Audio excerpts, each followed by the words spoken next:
Hey, what's happening, guys? So as I'm sure you're all aware by now, Liverpool have completed the signing of Alexis Mac Allister for a mere £35 million.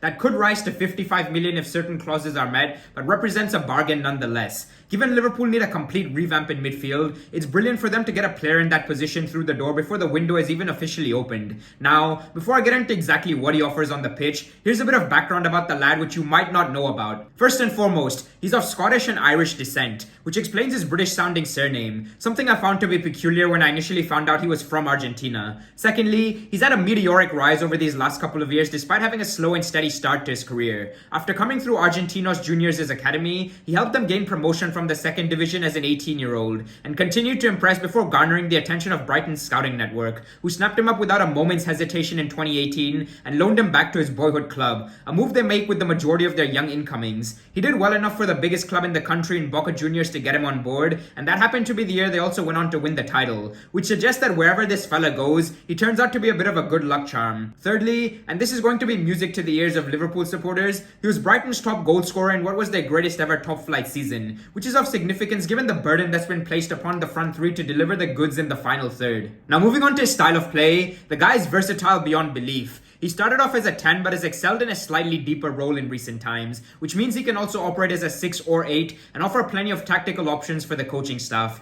His ability to retain possession, elude the incoming opponent, and build attacks is what's made him so highly sought after, and when you couple all this with the fact that he's a team player who works his bollocks off both on the pitch with his running and off the pitch with effort in training, then what you're getting is any coach's dream footballer to manage, particularly when you take into account Liverpool's entire identity under Klopp has been built upon energy and intensity, things Mac Allister offers in abundance. What I love about him most is that depending on the circumstances at hand, he can keep things simple but isn't afraid to play Hollywood ball when it's the need of the hour, which is something that can be said about very few players. While Salah will likely remain the first choice penalty taker, even though he's missed a few important ones lately, I expect Mac Allister to provide Trent with real competition for free kick duties, so that's an additional weapon Liverpool will be getting on set pieces. That being said, there are a couple of areas for improvement as far as Mac Allister is concerned. His physicality, while much better than when he initially arrived to the Prem, can still go to another level, and I'm fairly certain he'll be put on an individual strength and conditioning program in pre-season. Furthermore, his defensive positioning can at times be slightly off, and unlike at Brighton, he'll no longer have Moises Caicedo to cover for him, unless of course Liverpool decide to make a move for the Ecuadorian over the next couple of weeks, but I can't see that happening, and thus Mac Allister might need to adapt his game just a little bit to fit in. Overall, Mac Allister is a fierce competitor on the pitch, while simultaneously being shy, polite and humble off it. I fully expect him to be a success, but needless to say, we'll need support in the form of at least 2 other new midfielders to really transform Liverpool's squad, which should happen by the time the window closes. As always, I hope you found the video useful, and I'll catch you in the next one, folks. Peace.